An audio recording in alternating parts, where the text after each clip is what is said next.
Bona tarda. Avui tenim en Quim Pérez, membre de la Fundació d'Ecologistes en Acció, Aigües Vida, Red Agua Pública, European Water Move, Taula de l'Aigua de Mollet, etc. Bona tarda, Quim. Hola, què tal? Bona tarda. A grans trets, quina és la situació actual de rius i aqüífers a Catalunya? Doncs mira, malauradament no és gens bona, no?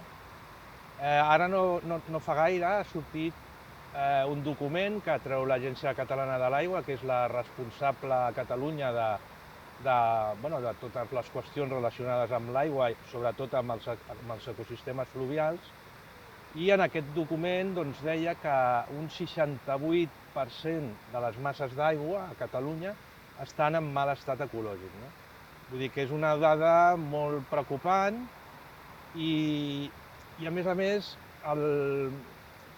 mostra com una deixadesa respecte als nostres rius, als nostres aqüífers, etc., que ja no hi ha excuses. No? L'any 2000 es va aprovar la Directiva Mar d'Aigua, que deia que el 2016 totes les masses d'aigua són trams de riu, aqüífers, etc., havien d'estar en bon estat ecològic. I que si alguna no arribava a estar-ho, doncs que s'havia de justificar molt bé. No? Doncs la veritat és que no s'està justificant bé les coses, estem rebent multes de la Unió Europea pel mal estat de les aigües, etc. Quins són els principals contaminants d'aqüífers i rius? Bueno, dels aqüífers, el principal contaminant, no d'aquesta zona, però si fem una mirada a nivell de Catalunya, són la ramaderia industrial i l'agricultura. No? Gairebé tots els aqüífers de les zones rurals de Catalunya doncs, estan contaminats per nitrats. Els nitrats ve de les defecacions principalment de la indústria del porc. No? A Catalunya cada any doncs, creixen 14 milions de porcs. No? I no hi ha prou espai per poder fer desaparèixer doncs, els seus purins, no? La seva barreja de les seves defecacions, la seva orina, etc. No? A més, es vol fer un tractament molt ràpid, amb poca mà d'obra, s'utilitza molta aigua i en comptes, si es recollís doncs, aquestes defecacions en sec, doncs, tindrien molt menys impacte. No? Però aquesta barreja és mortal pels nostres aqüífers. I jo crec que cal destacar que en un país mediterrani com és Catalunya, els aqüífers són importantíssims, perquè són les nostres reserves naturals. No? I nosaltres ja no fa gaires anys vam patir una sequera molt important i si aquests aqüífers haguessin estat en bon estat, doncs aquell risc no hagués sigut tan greu, no? O sigui, haguessin tingut una forquilla molt més ampla per no poder arribar a aquell estat d'emergència que es pensava, no sé si recordeu aquelles imatges, de l'embassament de Sau doncs, completament sec, que allà hi ha hagut un poble, es veia l'església, doncs, que només es veia normalment la punteta del campanar doncs, com es veia sencera. No? I com no sé si us recordareu, no? Que portarien vaixells de no sé on.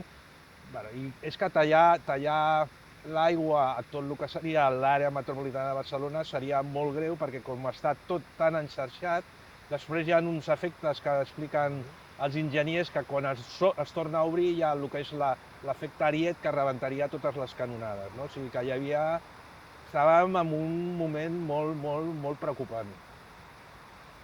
Hi ha prou control sobre els abocaments incontrolats? Els ajuntaments i l'Agència Catalana de l'Aigua tenen prou recursos? No hi ha prou control. No hi ha prou control.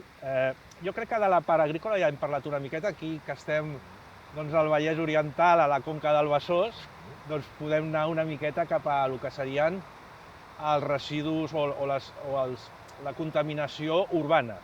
Dintre de la contaminació urbana, igual que de l'abastament, doncs està la domiciliària. Nosaltres obrim l'aixeta de casa i cau aigua, però també de les indústries, també dels serveis, els hospitals, també les escoles, els negocis, les botigues, etc. No? Això seria l'abastament urbà i, clar, tot això doncs, necessita un sanejament una vegada eixamplat i doncs, té forces greus conseqüències, sobretot al Besòs. No? Al Besòs, la veritat és que gràcies a l'actitud dels ajuntaments doncs, s'ha fet molt, s'ha millorat moltíssim. El Besòs estava considerat el segon riu més contaminat d'Europa. Fa molts anys, va haver un abocament d'una indústria que va ser brutal i ho van denunciar unes veïnes i el jutge al final va dir que no els hi va posar cap sanció perquè la mateixa sentència deia que el riu ja estava mort. No? O sigui que, i un altre per visualitzar-ho, no? Com era la situació, doncs, veïns i veïnes de Santa Coloma, que és el tram baix del Besòs, doncs feien accions, es llançàvem amb barques per reivindicar no la contaminació només del riu, sinó per denunciar la mala olor que feia el riu. No? O sigui que imagineu-vos, no? Va haver tot el desenvolupament industrial als anys 60-70, no es va fer un sanejament adequat, etc. No? La veritat és que s'ha fet molt, el riu ja no està en aquella situació, no? Però la veritat és que encara hi ha moltes coses per fer. No fa gaire, farà un any i escaig, doncs va haver aquell incendi del que diuen així simpàticament una indústria de reciclatge de residus peligrosos, no? Quan realment és una indústria de tractament de residus perillosos, no? De residus químics, vull dir, d'indústries que el producte que tracten doncs, és molt, molt, molt perillós. No? Doncs bé, això nosaltres vam posar el crit al cel, vam demanar que intervingués Fiscalia i ara no fa gaire doncs hem sabut que Fiscalia ha posat una demanda en els tribunals i nosaltres hem fet un escrit en el tribunal dient que volem, quan parlo de nosaltres parlo d'Ecologistes en Acció, però que sempre estem oberts a totes les entitats i organitzacions preocupades pel medi ambient, com pot ser Mollet pel Futur, Plataforma de Defensa dels Gallecs, els veïns, etc. No? Doncs que ens volem ser arxiu de dada, no? Volem estar al cas de tot el que succeeix amb aquest expedient. No? Encara no sabem si ens ho consideren, si ens ho permeten, però vull dir que estem a sobre. I bé, això no va passar perquè sí, no? No podem dir que va ser un accident, que això doncs, és una paraula que sembla que hi cap tot. No? Vull dir, aquesta indústria estava tractant residus perillosos i ja des de l'Agència de Residus se'ls havia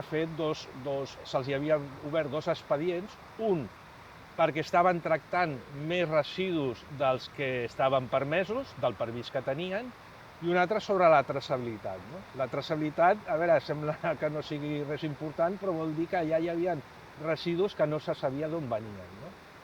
Tenim companys d'Ecologistes en Acció en Andalusia que han seguit una mica més la pista i sembla que estan arribant a l'estat espanyol doncs, residus d'altres estats, no? D'Itàlia, etc. No? Doncs, si estem tractant aquí entre Montmeló i Montornès, no sé quants quilòmetres estem, igual a 5 o a 3, residus perillosos d'Itàlia, doncs és molt greu, no?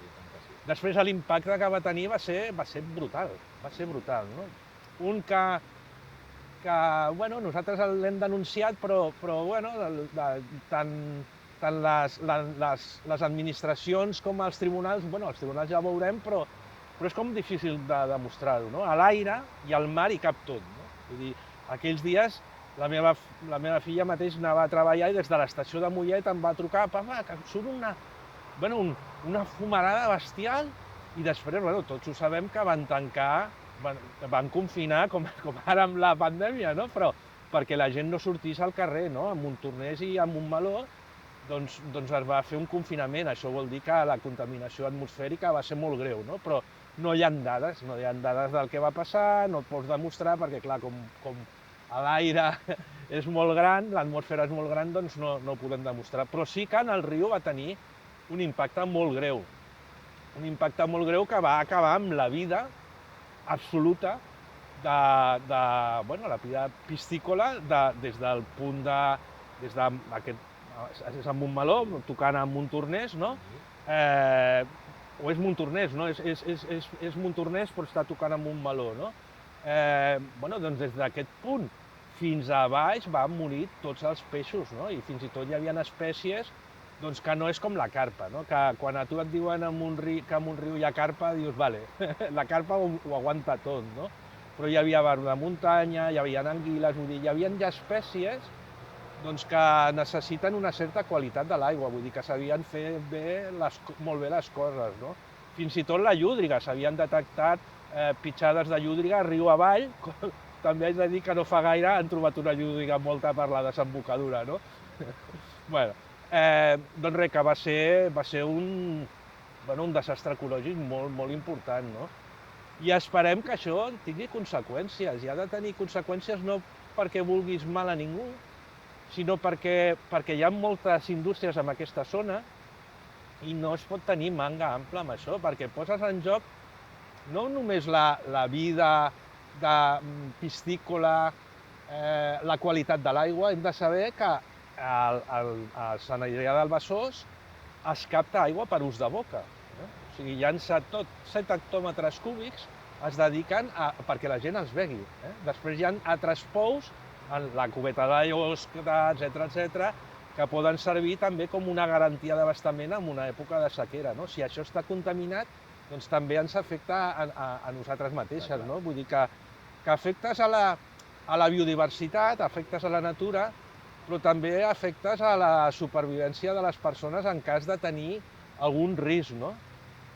Molt bé. Els ciutadans d'àrees urbanes som conscients dels perills que comporten l'abocament de residus als rius i la pèrdua de biodiversitat a les lleres dels rius? Som conscients? Jo crec que, malauradament, no som conscients del que significa no tenir un medi ambient, un medi natural, uns rius, uns boscos, uns camps en bon estat ecològic. No som conscients, però cal dir que, a veure, no ho estic dient jo, ho diuen els científics de prestigi, ens estan dient que aquesta pandèmia prové d'un maltractament de la natura, dels humans que hem volgut conquerir espais, que hem entrat en massa contacte amb certes espècies i que aquest contacte i aquesta globalització, que la gent es belluga d'una banda a l'altra del món, que no és allò que ara una pandèmia o una infecció pot sorgir en un estat d'Europa i quedarà ja d'Àfrica o viceversa. Vull dir, ara tot si és un virus que té capacitat de transmissió, doncs ràpidament va de banda a banda del món. I això és culpa que no ens estem portant bé amb la natura. També hi ha estudis que ens estan dient, i això va a les zones urbanes, que quanta més contaminació atmosfèrica, més capacitat de transmissió n'hi ha. És a dir, que això també ens afecta a la nostra salut. I després és evident, quanta més construcció, quanta més densitat, quantes més persones hi viuen en un espai concret, doncs més possibilitats ja de transmissió. Vull dir, tu i jo estem ara aquí a 2 metres no és per casualitat, sinó si no poguéssim perquè no hi ha espai, com succeeix, Hospitalet, per exemple, crec que és la segona ciutat amb una demografia més alta d'Europa o del món. Vull dir, hi ha barris a Hospitalets que precisament va ser un dels punts on va sorgir la pandèmia, aquesta segona onada. Va començar a Lleida pels temporers, per les condicions en què tenien els temporers, que nosaltres ja ho vam alertar d'això, perquè estàvem veient com estaven vivint els temporers en els assentaments a Andalusia i sabíem que quan vingués la collita a Lleida, doncs si es recollien, si es collien de la forma que es fa habitualment, doncs que passarien coses. I evidentment va passar aquí, va sorgir aquella segona onada als voltants de Lleida, davant l'explotació agrícola i de les persones que es tracten com a esclaus, i en punts amb demografia més densa, on les classes populars doncs, no són l'alta societat de la Bonanova, no? Vull dir o de Sant Cugat, vull dir que fer malbé el medi ambient també afecta més a les persones amb menys recursos econòmics.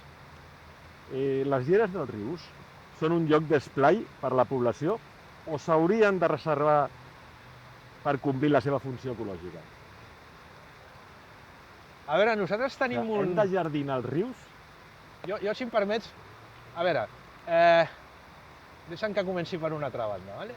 La conca del Besòs és com l'artèria, és el que connecta les espècies que viuen al Montseny, que viuen a la serralada litoral, que viuen fins i tot al Corró del Montnegre, a Collserola, i aquestes espècies necessiten boscos per anar d'una banda a una altra, no? Aleshores, el bosc de ribera, per la qualitat de la biodiversitat, és essencial. És essencial. Clar, jardins no han de ser jardins. Els rius haurien de complir la seva funció ecològica, no? Haurien de tenir aquests boscos de ribera i la gent hauria d'apropar-se al riu a uns certs metres, no? Això no vol dir que no hi hagin espais on la gent es pugui apropar, etc. Una altra cosa també és que, clar, tenim una densitat molt elevada i si, no sé, tot Parés o tot Mollet va al riu, doncs clar, o sempre per fer carrils bicicleta.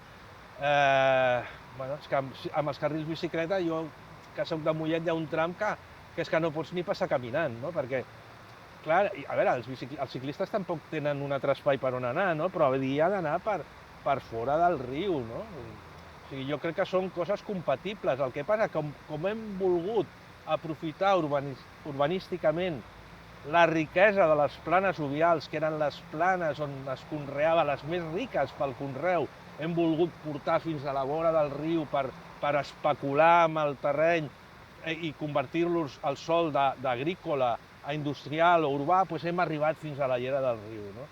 I clar, és com a Montcà de Santa Coloma, que tenen el que és el parc fluvial, no? No tenen cap parc a la ciutat. Clar, com pots dir, no, allò hauria de ser bosc de ribera? Jo crec que allò es podria readaptar. Nosaltres hem presentat un projecte on plantegem boscos de ribera, illes de boscos i tal, però clar, s'ha fet allò, ja està fet, la gent s'ho ha fet seu, no tenen cap parc, van anar allà. Vull dir, es podria trobar un mix, no? Clar, són qüestions complicades, estem en zones molt urbanitzades i hi ha molta alta densitat i hi ha espais que només et queda el riu, però jo no crec que sigui el cas, per exemple, de Parets, no? A Parets té a tocar gallecs, s'hauria de protegir gallecs a tope,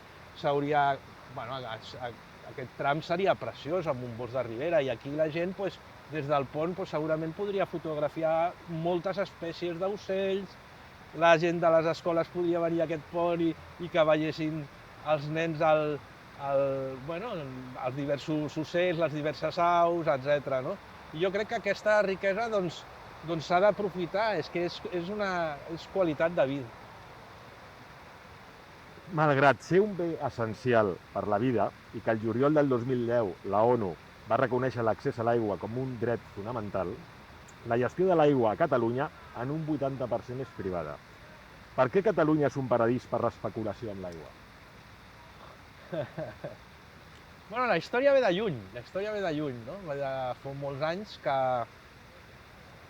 hi ha multinacionals, no sé si dir multinacionals en aquell moment, però eren empreses franceses que quan Barcelona va saltar de la muralla i va créixer l'Eixample, doncs ja van començar a fer negoci amb l'aigua, no? Amb un dret humà essencial per a la vida, doncs ja la venien, i feien negoci. I això, doncs a Catalunya es va anar estenent, fins que, com tu la dada que has dit, és molt bona, no? O sigui, és un 80 i escaig, 83, 84% de les persones que estan abastecides a Catalunya beuen aigua privada.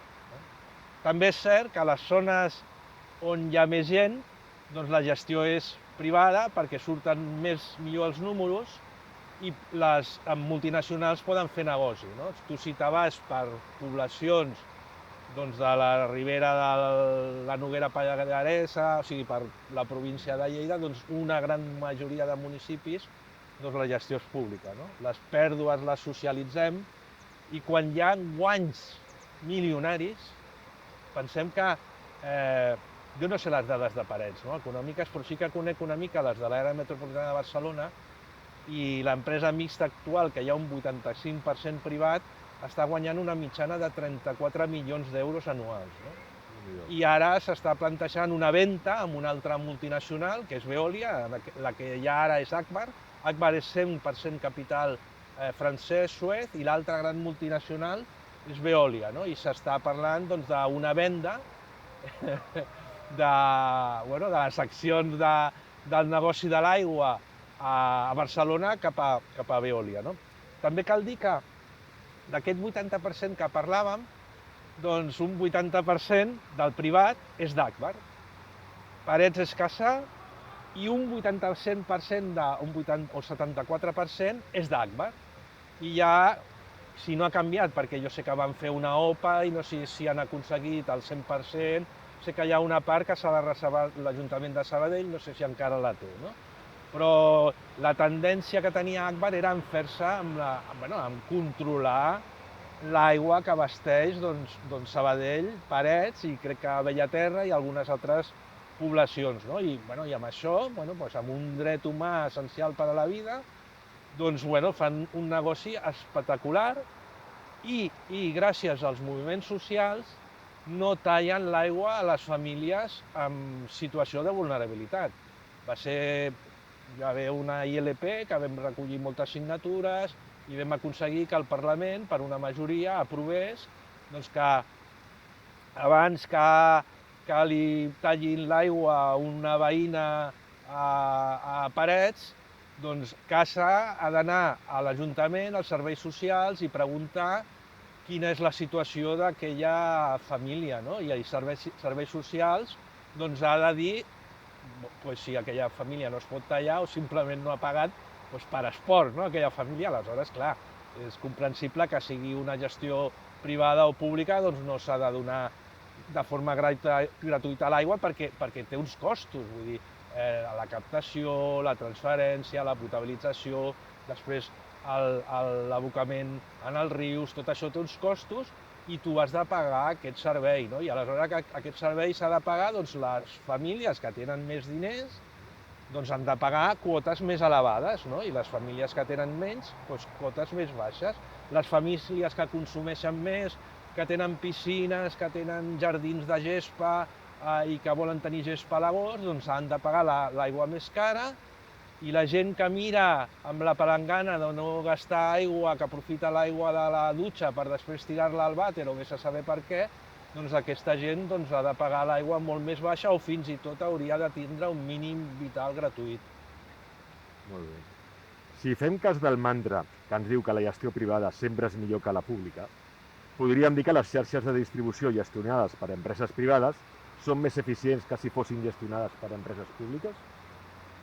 Aquí hi ha un mantra, crec que us has dit tu, no? Hi ha el mantra que la gestió privada és excel·lent i que la pública no sap fer-ho, no? I que no té la intel·ligència ni la excel·lència per fer-ho. És mentida. O sigui, hi ha un estudi de la Universitat de Granada que demostra que la gestió pública és més eficient que la privada. La privada, si hi ha pèrdues, ho cobren igual. En el rebut final ho compatibilitzen i ho cobren igual. Vull dir, la gestió és molt més eficient i molt més respectuosa amb el medi natural i amb les persones, la pública, que la privada, molt més. I una prova fefaent la tenim a la recent remunicipalització d'Aigua Terrassa, no?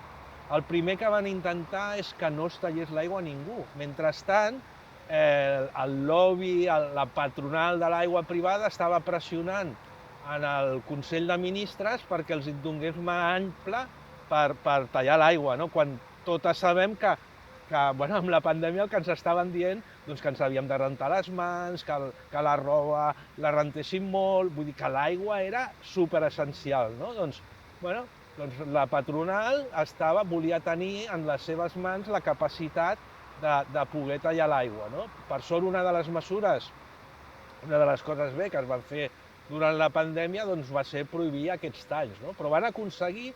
els moviments vam haver de pressionar moltíssim, moltíssim, perquè la pressió que van fer totes aquestes empreses que tenen molt poder va ser enorme. Doncs, en relació amb el que estem parlant, aquí a Parets, des del 1997, la companyia d'aigües de Sabadell gestiona el servei municipal de l'aigua potable, amb un contracte que finalitzava al març del 2016. En aquest sentit, sobre el 2013 va néixer a Parets la plataforma Gestió Pública de l'Aigua, que va posar sobre el taulell la necessitat de replantejar-se el model privat d'aigua. Però des de llavors, pròrroga rere pròrroga, el contracte privat es manté. Creus que calen plataformes àmplies per tal d'exercir una certa pressió i control sobre el poder polític? Bueno, és evident que la pressió social doncs destapa la realitat, no?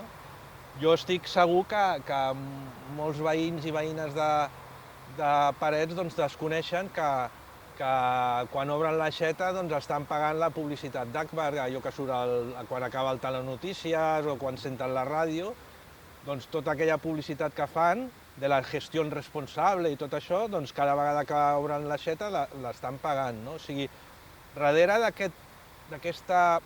de cobrir aquestes necessitats vitals, de rentar-se, de fer el menjar, de beure, de cuinar, doncs ja, i que és un bé natural que l'Assemblea de les Nacions Unides ha reconegut com un dret humà fonamental per a la vida, doncs hi ha multinacionals, en aquest cas Akbar, que pertany a Suez, doncs que fan negoci amb això, no? Però malauradament, doncs molta ciutadania ho desconeix, no? I la realitat és que quan es fan enquestes des de la Generalitat o des de consultores especialitzades en aquest tema, la resposta és molt clara. I jo t'ho puc aportar, és fàcil de trobar, no? Que un 80% de la població a Catalunya vol una gestió pública de l'aigua i a més considera que gestionen millor, que el servei públic de l'aigua gestiona millor que una empresa privada que realment el que busca és cobrir l'expedient i fer quan més negoci millor. I per acabar, creus que si la gestió de l'aigua fos pública es podria assegurar que no realitzessin talls de subministrament a famílies en situació precària? Gràcies a la ciutadania, a la ILP que vam fer, etc., no poden tallar l'aigua. Vull dir, ni les empreses privades ni les públiques. Ningú pot tallar l'aigua. O sigui que si hi ha alguna família que està en situació de vulnerabilitat i li tallen a l'aigua, s'està cometent una il·legalitat. Perquè la companyia ha d'anar a caçar, en aquest cas, ha d'anar a l'Ajuntament i ha de preguntar quina és la situació d'aquella família. I si l'Ajuntament diu que la situació d'aquella família en aquells moments és de vulnerabilitat, doncs no poden tallar l'aigua, no? O sigui, es cometria una il·legalitat. He dit que era la darrera, però et faré una altra. Vinga. La companyia d'aigües privada no pot fer el tall si l'Ajuntament diu que aquella família està en vulnerabilitat, però el rebut l'acaba pagant l'Ajuntament. Ho trobes ètic? És que hi ha tantes coses que no són ètiques. D'entrada no és ètica que un dret humà fonamental hi hagi una companyia que a Barcelona estigui fent 40 milions d'euros anuals de negoci. O sigui, amb un dret humà són drets humans, no poden fer negocis amb els drets humans. Sí, si a sobre companyies que tenen beneficis milionaris fan que dels fons públics una persona que no pugui pagar l'aigua el forcen perquè ho pagui, doncs, ètic, no sé qui ho pot trobar ètic? Ningú. Correcte. Molt bé, Quim. Doncs t'agraïm molt que hagis dedicat una estona a Fent Parets i m'alegro molt de tornar-te a veure perquè estàs molt bé, endavant i a seguir lluitant. Moltes gràcies a vosaltres, un plaer, Esteve, gràcies.